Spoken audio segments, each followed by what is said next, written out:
നിങ്ങളെല്ലാവരും സുഖമായിട്ടിരിക്കണം വിചാരിക്കണം. ഇവിടെ ഞങ്ങളെല്ലാവരും സുഖമായിട്ടിരിക്കണം. ഇവിടെ തണുപ്പൊക്കെ തുടങ്ങി, അത്യാവശ്യം നല്ല തണുപ്പായിട്ടുണ്ട്. പക്ഷേ 2 ദിവസമായിട്ട് മഴയൊക്കെ ആയിരുന്നു. ശരിക്കും ഈ സമയത്ത് നല്ല സ്നോയ്ക്ക് വീഴുന്ന സമയമാണ്. ഡിസംബറൊക്കെ ആയിട്ടുണ്ടല്ലോ. ഈ വർഷം എന്താണെന്നറിയില്ല, സ്നോ എത്തിയിട്ടില്ല. സ്നോയ്ക്ക് പകരം സ്നോ ആയിട്ട് വീഴേണ്ടതൊക്കെ ഇപ്പോൾ മഴയായിട്ടാണ് പെയ്തുകൊണ്ടിരിക്കുന്നത്. അതിനൊക്കെ പോകണം ഇവിടുത്തെ വിശേഷങ്ങൾ. പിന്നെ നമ്മൾ കഴിഞ്ഞ ദിവസങ്ങളൊക്കെ ആയിട്ട് ഞാൻ 2-3 റെസിപ്പികൾ അപ്ലോഡ് ചെയ്തിട്ടുണ്ടായിരുന്നു.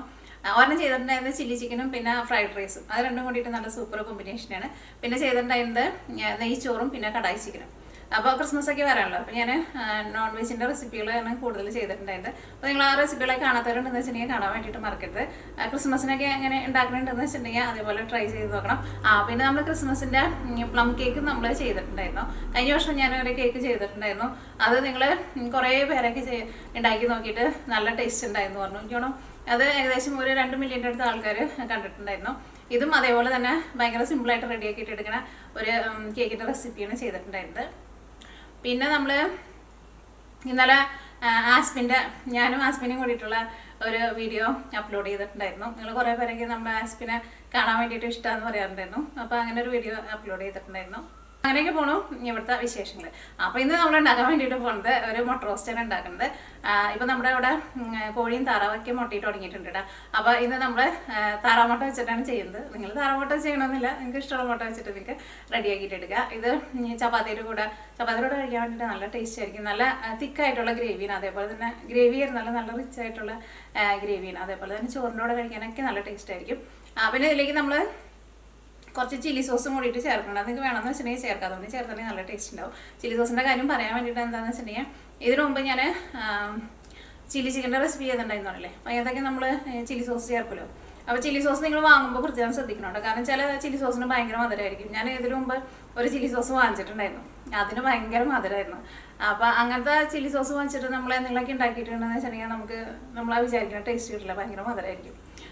ഓക്കെ, അപ്പോൾ ഇനി വേറെ പ്രത്യേകിച്ച് വിശേഷമൊന്നുമില്ല. നമ്മുടെ മുട്ട റോസ്റ്റ് നമുക്ക് റെഡിയാക്കാം. അപ്പോൾ നമ്മുടെ മുട്ടക്കറി റെഡിയാക്കാൻ വേണ്ടിയിട്ട് ഞാനിവിടെ വലിയൊരു സവോള എടുത്തിട്ടുണ്ട്. ചെറിയ സവോളയൊക്കെ എന്ന് വെച്ചിട്ടുണ്ടെങ്കിൽ നിങ്ങൾ അതനുസരിച്ചിട്ട് എടുക്കുക. ഇത് നോക്കിക്കേ, ഇത് നമ്മുടെ നാട്ടിൽ കിട്ടുന്ന ചെറിയ സവോളയൊക്കെ എന്ന് വെച്ചിട്ടുണ്ടെങ്കിൽ ഒരു 3 സവോള എടുക്കുക. ഇത് കുറച്ച് നല്ല വലിയ സവോളയാണ്. അപ്പോൾ അതുകൊണ്ട് തന്നെ നമ്മൾ ഒരെണ്ണം എടുക്കേണ്ടത്. ഇത് നല്ല പൊടിയായിട്ട് നമ്മൾ കട്ട് ചെയ്തിട്ട് എടുക്കണം. പിന്നെ നമ്മുടെ കറിയിലേക്ക് നമുക്ക് മുട്ട വേണം. അപ്പോൾ ഞാനിവിടെ മുട്ട ഓൾറെഡി കുക്കറിൽ പുഴുങ്ങാൻ വേണ്ടിയിട്ട് വെച്ചിട്ടുണ്ടായിരുന്നു. കുക്കറിൽ വെച്ചിട്ട് ഒറ്റ വിസിലടിച്ചാൽ മതിയിട്ട്. അപ്പോൾ നല്ല കറക്റ്റ് പാകത്തിന് നമുക്ക് വെന്ത് കിട്ടും. ഞാനിവിടെ എടുത്തേക്കുന്നത് താറാമുട്ടയാണ് എടുത്തേക്കുന്നത്. ഏത് മുട്ടയായിരുന്നാലും കുഴപ്പമില്ല. ഇവിടെ ഇപ്പോൾ നമ്മൾ താറാവ് മുട്ടയിട്ട് തുടങ്ങിയിട്ടുണ്ടല്ലോ. അപ്പോൾ അതുകൊണ്ടാണ് ഞാൻ താറാമുട്ട എടുത്തത്. അപ്പോൾ ഒറ്റ വിസിലടിക്കുക. നല്ല കറക്റ്റ് പാകത്തിന് ഒട്ടും വെന്തൊന്നും പോവാണ്ട്, മുട്ടയൊന്നും പൊട്ടി പോവാണ്ട് നമുക്ക് വെന്ത് കിട്ടും. ആസ്പിക്കുട്ടൻ രാവിലത്തെ നടത്തൊക്കെ കഴിഞ്ഞ് ഇവിടെ ഈ വാതിലിൻ്റെ അടുത്ത് വന്നിട്ട് ഇങ്ങനെ നിൽക്കും. അവിടെ വന്ന് നിൽക്കണുണ്ട്. വാതിൽ തുറന്നു കൊടുക്കാത്തതിന് കരച്ചിലും ബഹളമൊക്കെ നടത്തുന്നുണ്ട്. തണുത്തോടെ ചേർക്ക കയറിക്കോ. എന്നാ തണുപ്പാ. ഓക്കെ, ഫുഡ് തരാം. ഫുഡ് തീർന്നിരിക്കുക.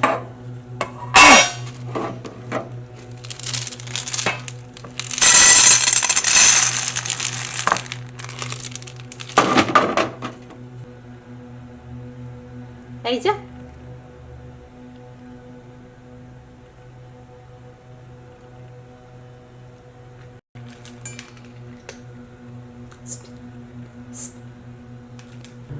അപ്പോൾ ഈ നമ്മുടെ കറിയിലേക്കുള്ള മസാല ഫ്രഷ് ആയിട്ട് നമുക്കൊന്ന് പൊടിച്ചെടുക്കാം. അപ്പോൾ ഞാനിവിടെ 1 ടീസ്പൂൺ, ടേബിൾ സ്പൂണിലല്ല എടുത്തേക്കുന്നത്, 1 ടീസ്പൂൺ വലിയ ജീരകം ഉണ്ടല്ലോ, പെരിഞ്ജീരകം, അത് 1 ടീസ്പൂൺ. പിന്നെ ചെറിയ ജീരകം ഉണ്ടല്ലോ നമ്മുടെ കുമിൻ സീഡ്സ്, അതും 1 ടീസ്പൂൺ. പിന്നെ കുരുമുളക്, അത് 1 ടേബിൾ സ്പൂൺ ആട്ടോ ചേർക്കുന്നത്. പിന്നെ അടുത്തത് ചേർക്കുന്നത് കാശ്മീരി മുളകാണ് ചേർക്കുന്നത്. അപ്പോൾ എൻ്റെ അടുത്ത് കാശ്മീരി മുളക് ഇല്ല കേട്ടോ. കാശ്മീരി മുളകിന് പകരം എൻ്റെ അടുത്ത് ഇത് വേറൊരു മെക്സിക്കൻ മുളക് കേട്ടത്. ഇതിനായിരുന്നാലും ഒട്ടും എരിവില്ല. ഒരു കളറിന് വേണ്ടിയിട്ടാണ് ചേർക്കുന്നത്. ഇതിൻ്റെ കളറ് ഒരു കറുത്ത കളറ് പോലത്തെ ഒരു കളറാട്ടോ. അപ്പോൾ ഈ മുളക് ചേർക്കണം നിർബന്ധമില്ല നിങ്ങൾ.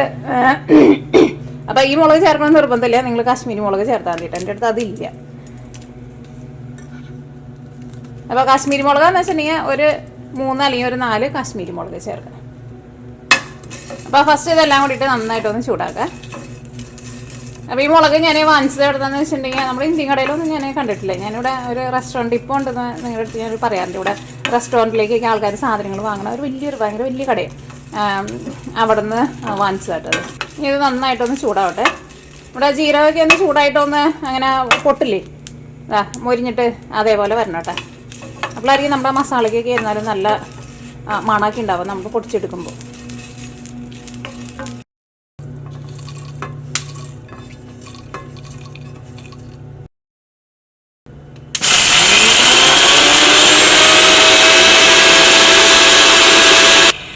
ഈ മിക്സി ഉണ്ടല്ലോ, ഞാൻ നാട്ടിൽ നിന്ന് കൊണ്ടുവന്ന മിക്സിയാണ്. അപ്പോൾ നിങ്ങൾക്ക് ചിലവർക്ക് സംശയം ഉണ്ടാവും, നമ്മുടെ അമേരിക്കയിൽ വോൾട്ടേജ് വ്യത്യാസം ഉണ്ടല്ലോ. അപ്പോൾ ഇത് നേരിട്ട് നമുക്ക് പ്ലഗിങ് ചെയ്യാൻ വേണ്ടിയിട്ട് പറ്റില്ല കേട്ടോ. അപ്പോൾ ഇതിന് ഞാനിവിടെ വേറൊരു അഡാപ്റ്റർ ഞാനിവിടെ വാങ്ങിച്ചു വെച്ചിട്ടുണ്ട്.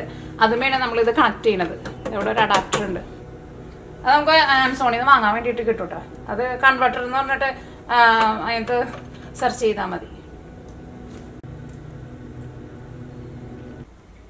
ഇനി അടുത്തത് നമുക്ക് ഇതിലേക്ക് വേണ്ടത് 2 വലിയ തക്കാളിയാണ് വേണ്ടത്. അപ്പോൾ ചെറിയ തക്കാളി എന്ന് വെച്ചിട്ടുണ്ടെങ്കിൽ നിങ്ങൾ 3 തക്കാളി എടുക്കാം കേട്ടോ. അപ്പോൾ ഞാനിത് ഇത്രയ്ക്ക് വലിപ്പമുള്ള 2 തക്കാളിയാണ് എടുത്തേക്കുന്നത്. ഇത് നമുക്ക് മിക്സിയിൽ ഇട്ടിട്ട് നമുക്കൊന്ന് അരച്ചിട്ട് എടുക്കണം. പിന്നെ ഒരു വലിയ തക്കാളിയും, പിന്നെ ഞാനിതാ നമ്മുടെ ബേബി ടൊമാറ്റോ ഉണ്ടല്ലോ അതും, പിന്നെ വേറെ ഒരു ചെറിയ തക്കാളിയും കൂടിയിട്ടാണ് എടുത്തേക്കുന്നത്. ഇതിവിടെ നമ്മുടെ വീട്ടിലുണ്ടായത് കേട്ടോ. അത് അന്ന് പറിച്ച് വെച്ചിരുന്ന തക്കാളി പച്ചയായിരുന്നു, പിന്നെ ഇരുന്നിട്ട് പഴുത്ത് വന്നതാ. പിന്നെ ഇതിലേക്ക് 2 പച്ചമുളക്. ഇത് വെള്ളമൊന്നും ചേർക്കാണ്ട് നമുക്ക് ഇതൊന്ന് അരച്ചെടുക്കാം. നല്ല പേസ്റ്റ് പോലെ നമ്മൾ അരച്ചെടുത്തിട്ടുണ്ട്. പിന്നെ നമുക്ക് കറിയിലേക്ക് ജിഞ്ചർ ഗാർലിക് പേസ്റ്റ് വേണം. അത് ഞാനിവിടെ ഫ്രഷായിട്ട് ഞാനിവിടെ അരച്ച് വെച്ചിട്ടുണ്ട്.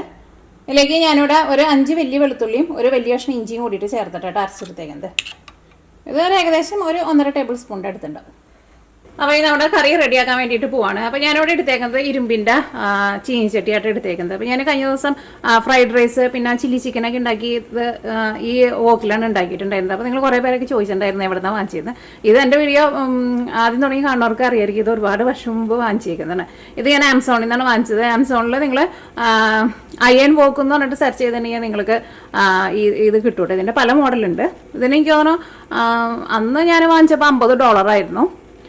നാട്ടിലെ ആമസോണിൽ കിട്ടിയായിരിക്കും, എനിക്കറിയില്ല കേട്ടോ. ഞാൻ ഇവിടെ നിന്നാണ് വാങ്ങിച്ചത്.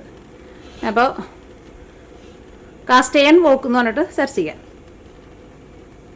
പിന്നെ ചിലർ പറയാറുണ്ട് ഇതിനകത്ത് നമ്മൾ കറി വെച്ച് കഴിയുമ്പോൾ കറിക്ക് കളർ മാറ്റം വരുമെന്ന്. അത് നമ്മൾ പുളിയുള്ള കറികൾ അല്ലെങ്കിൽ ഈ ചാറായിട്ടുള്ള കറികളൊക്കെ ഉണ്ടല്ലോ അതൊക്കെ വെച്ച് കഴിഞ്ഞിട്ടുണ്ടെന്ന് വെച്ചിട്ടുണ്ടെങ്കിൽ നമ്മൾ ഇതിൽ നിന്നെടുത്ത് മാറ്റണം കേട്ടോ. അല്ലെങ്കിൽ ഇതിനകത്ത് ഇരുന്നിട്ടുണ്ടെന്ന് വെച്ചിട്ടുണ്ടെങ്കിൽ നമ്മുടെ ഈ ഇരുമ്പും കൂടിയിട്ട് നമ്മുടെ അതിനകത്തേക്ക് മിക്സ് ആവും. പ്രത്യേകിച്ച് നല്ല പുളിയുള്ള കറികളൊക്കെ വെച്ചിട്ടുണ്ടെങ്കിൽ. അപ്പോൾ ഞാൻ അങ്ങനെ എന്തെങ്കിലും ചിക്കൻ കറി എന്തെങ്കിലുമൊക്കെ വെക്കുന്നുണ്ടെന്ന് വെച്ചിട്ടുണ്ടെങ്കിൽ ഞാൻ എപ്പോഴും ഇതിൽ നിന്നെടുത്ത് ഞാൻ മാറ്റി, എന്ത് കറി വെച്ചാലും ഞാൻ ഇതിൽ നിന്നെടുത്ത് മാറ്റി വെക്കാറുണ്ട്. അല്ലെങ്കിൽ കളർ മാറ്റം വരും, ടേസ്റ്റിന് വ്യത്യാസവും വരും. ഫ്രൈഡ് റൈസൊക്കെ ഇതിനകത്ത് ഉണ്ടാക്കിയിട്ടുണ്ടെങ്കിൽ നല്ല സൂപ്പറായിരിക്കും. അപ്പോൾ നമ്മുടെ പാൻ നന്നായിട്ട് ചൂടായിട്ടുണ്ട്. ഇതിലേക്ക് ഞാനിവിടെ ഒരു 3 ടേബിൾ സ്പൂൺ ഓയിൽ ചേർക്കണേ. സവാളയൊക്കെ എപ്പോഴും കട്ട് ചെയ്ത് കഴിയുമ്പോൾ കൈ കൊണ്ട് ജസ്റ്റ് ഇങ്ങനെ ഒന്ന് തിരുമ്മി കൊടുത്തോട്ടെ. അപ്പോൾ അത് അല്ലിയൊക്കെ ആയിട്ട് സെപ്പറേറ്റൊക്കെ ആയിട്ട് ഒന്ന് വിട്ടുപോരുകയും ചെയ്യും. അപ്പോൾ നമ്മുടെ ഓയിൽ നന്നായിട്ട് ചൂടായിട്ടുണ്ട്. ഇതിലേക്ക് നമ്മൾ നോക്കിക്കുക, ഇത് വലിയ സവാളയായിരുന്നു കേട്ടോ. അപ്പോൾ അതനുസരിച്ചിട്ട് സവാള എടുക്കണം. ഇതിലേക്ക് നമ്മൾ ഉള്ളി ചേർക്കണം. ഉള്ളി എന്ന് വെച്ചാൽ നമ്മുടെ സവാള.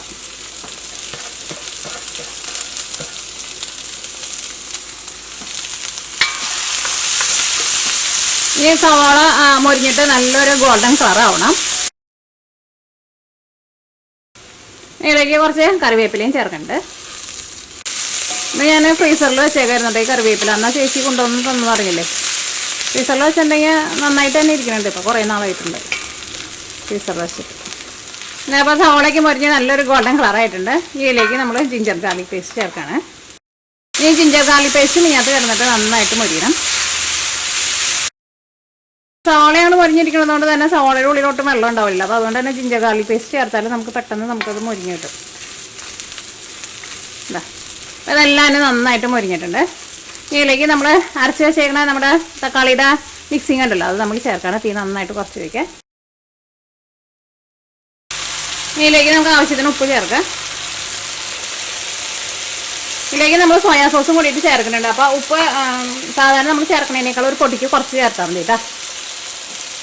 ഇതിലേക്ക് 1 table spoon soya sauce, 3/4 table spoon chilli sauce. ഇതിലേക്ക് മസാലപ്പൊടികളൊക്കെ ചേർക്കാം. പിന്നെ നമ്മൾ പൊടിച്ച് വെച്ചേക്കണേ നമ്മുടെ ഇതിലേക്കുള്ള മസാല ഉണ്ടല്ലോ അതും ചേർക്കണം നമുക്ക്. പിന്നെ ഇതിലേക്ക് ഒരു 1/2 ടീസ്പൂൺ മഞ്ഞൾപ്പൊടി ചേർക്കുന്നുണ്ട്. ഇത്രയ്ക്ക് മുളക് പൊടി, അല്ലെങ്കിൽ മുളക് പൊടി നിങ്ങളുടെ എരിവിനനുസരിച്ചിട്ട് ചേർത്തോ. കാരണം ഇതിലേക്ക് നമ്മൾ കുരുമുളകും പിന്നെ പച്ചമുളക് അരച്ചിട്ടാണ് ചേർത്തേക്കുന്നത്. അപ്പോൾ അതുകൊണ്ട് അത്യാവശ്യം നന്നായിട്ട് എരിവുണ്ടാവും. മുളക് പൊടി വളരെ കുറച്ച് ചേർത്താൽ മതി. പിന്നെ 3/4 ടേബിൾ സ്പൂൺ മല്ലിപ്പൊടി. പിന്നെ നമ്മൾ പൊടിച്ച് വെച്ചേക്കണ നമ്മുടെ മസാല ഉണ്ടല്ലോ, ഈ മസാല ഫുള്ളായിട്ട് ചേർക്കരുത്. ഇതിൽ നിന്ന് നമുക്കിപ്പോൾ 1 ടേബിൾ സ്പൂൺ ചേർക്കാം. അത് കഴിഞ്ഞിട്ട് പിന്നെ ലാസ്റ്റ് നമ്മുടെ കറിയുടെ ടേസ്റ്റ് നോക്കിയിട്ട് പിന്നെ വേണമെന്ന് വെച്ചിട്ടുണ്ടെങ്കിൽ ചേർത്താൽ മതി. ബാക്കി വരാമെന്ന് വെച്ചിട്ടുണ്ടെങ്കിൽ നിങ്ങൾ എടുത്ത് വെച്ചോ. എന്ത് കറി ഉണ്ടാക്കുമ്പോഴായിരുന്നാലും നമുക്കിത് ചേർത്ത് കൊടുക്കാം കേട്ടോ. പിന്നെ അടുത്തത് നമ്മൾ ഇതിലേക്ക് ചേർക്കുന്നത് നമ്മൾ പൊടിച്ച് വെച്ചേക്കണ മസാല ഉണ്ടല്ലോ, അത് ഫുള്ളായിട്ട് നമ്മൾ ചേർക്കണില്ല, 1 ടേബിൾ സ്പൂണാണ് ചേർക്കുന്നത്. പിന്നെ ലാസ്റ്റ് നമ്മുടെ കറിയുടെ ടേസ്റ്റ് നോക്കിയിട്ട് പിന്നെ വേണമെന്ന് വെച്ചിട്ടുണ്ടെങ്കിൽ ചേർക്കാം. ബാക്കിയുള്ള മസാല ഉണ്ടെന്ന് വെച്ചിട്ടുണ്ടെങ്കിൽ നിങ്ങൾ എടുത്ത് വെച്ചോ. ഇതേപോലെ കറികളൊക്കെ ഉണ്ടാക്കുമ്പോൾ നിങ്ങൾക്ക് കറികളിലേക്ക് ചേർക്കാം.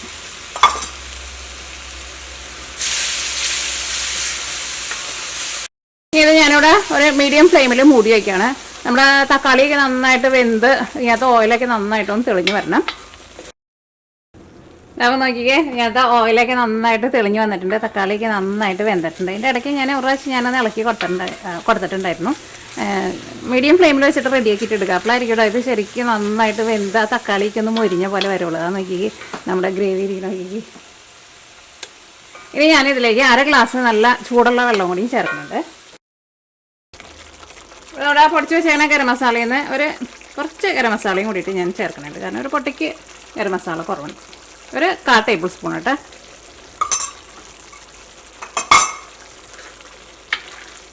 പിന്നെ ജീരകമൊക്കെ എടുക്കുമ്പോഴായിരുന്നാലും ഞാൻ ടേബിൾ സ്പൂണിലല്ല എടുത്തിട്ടുണ്ടായിരുന്നത്, ടീസ്പൂണിലാണ് എടുത്തിട്ടുണ്ടായിരുന്നത്.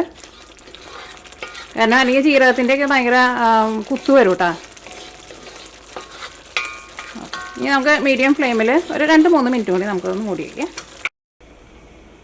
അപ്പോൾ ഈ നമുക്ക് അടുത്തത് നമ്മൾ പുഴുങ്ങി വെച്ചേക്കണ മുട്ടയുണ്ടല്ലോ, മുട്ട നമുക്കൊന്ന് റോസ്റ്റ് ചെയ്തിട്ട് എടുക്കുക. റോസ്റ്റ് ചെയ്യാന്ന് വെച്ചിട്ടുണ്ടെങ്കിൽ കുറച്ച് ഓയിൽ ഒഴിച്ചിട്ട് നമ്മുടെ പൊടിച്ച് വെച്ചേക്കണ മസാല ഉണ്ടല്ലോ, അതിൽ നിന്ന് കുറച്ച് മസാലയും കൂടി ഇട്ടിട്ട് മുട്ട നമുക്ക് ഒന്ന് രണ്ടായിട്ടൊന്ന് പൊളിച്ചിട്ട് ഒന്ന് ചെറുതായിട്ടൊന്ന് മൊരിച്ച പോലെ എടുക്കുക. അപ്പോൾ മുട്ട ഒന്ന് രണ്ടായിട്ടൊന്ന് പൊളിക്കട്ടെ.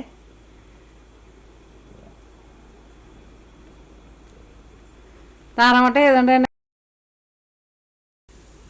2 സൈഡും തിരിച്ച് മറിച്ചിട്ടിട്ട് നമുക്ക് ചെറുതായിട്ടൊന്ന് മൊരിച്ചിട്ടെടുക്കുക.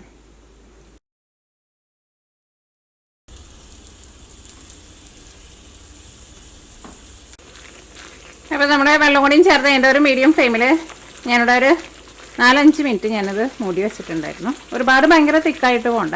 ഇനി ഞാൻ ഇതിലേക്ക് കുറച്ച് മല്ലിയില ചേർക്കുന്നുണ്ട്.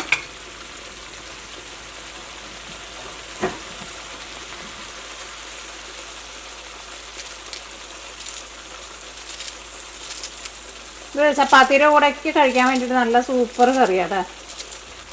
ഇതിലേക്ക് നമ്മൾ റോസ്റ്റ് ചെയ്ത് വെച്ചേക്കണ മുട്ടയുണ്ടല്ലോ, മുട്ടയും കൂടിയിട്ട് ചേർക്കണം.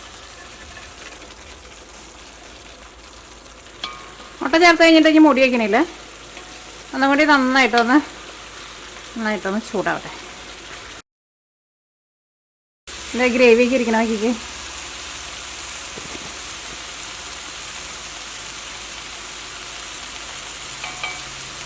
അപ്പോൾ ഈ തീ ഓഫ് ചെയ്യണേ.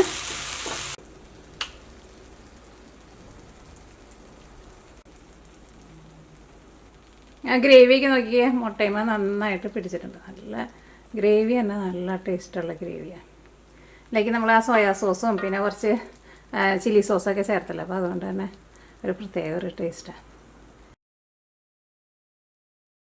അപ്പോൾ അങ്ങനെ നമ്മുടെ മുട്ട റോസ്റ്റ് റെഡി ആയിട്ടുണ്ട്.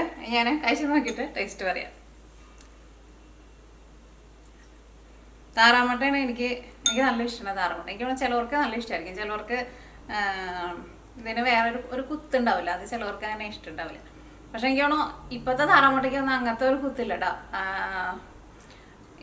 ഇതിനായിരുന്നാലും എനിക്ക് ഒരു കോഴിമുട്ടയ്ക്ക് തന്നെയാണ്, പക്ഷേ എൻ്റെ ഉണ്ണിക്ക് കുറച്ചുകൂടി നല്ല സോഫ്റ്റ് ആയിട്ടിരിക്കും. ഓക്കെ, അപ്പോൾ കഴിച്ചോട്ടെ.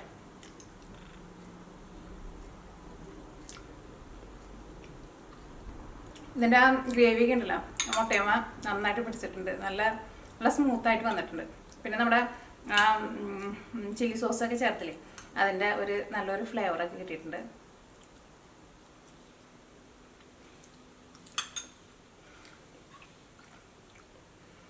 അപ്പോൾ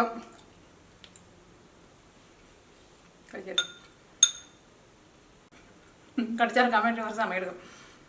അപ്പോൾ നിങ്ങൾ ട്രൈ ചെയ്ത് നോക്കാം. അപ്പോൾ ഇനി വേറെ വിശേഷമൊന്നുമില്ല. അപ്പോൾ നമുക്ക് നാളെ വേറൊരു പുതിയ റെസിപ്പി ആയിട്ട് വരാം കേട്ടോ. ഞാൻ ഇവിടുത്തെ പാത്രങ്ങളൊക്കെ ഒന്ന് കഴുകി വയ്ക്കട്ടെ. അതായത് മുട്ട ഞാൻ ഫിനിഷ് ചെയ്യട്ടെ.